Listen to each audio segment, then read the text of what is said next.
Welcome to Penrose Learning, where we make understanding easy.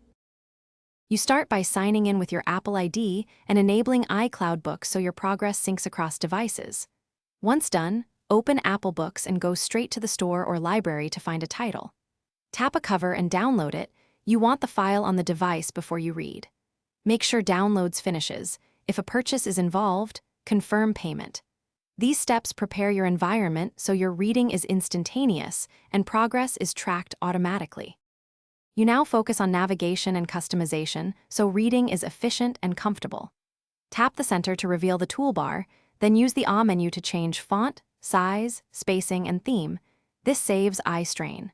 Swipe or tap edges to turn pages, or drag the slider to jump quickly between sections. Use the table of contents and search to locate chapters or specific phrases.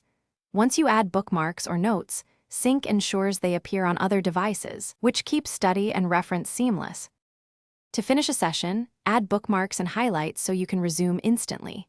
iCloud Sync makes that available on all devices.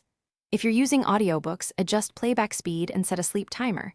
These controls help manage time and focus. When you're done, close the app to free memory and reopen to verify sync.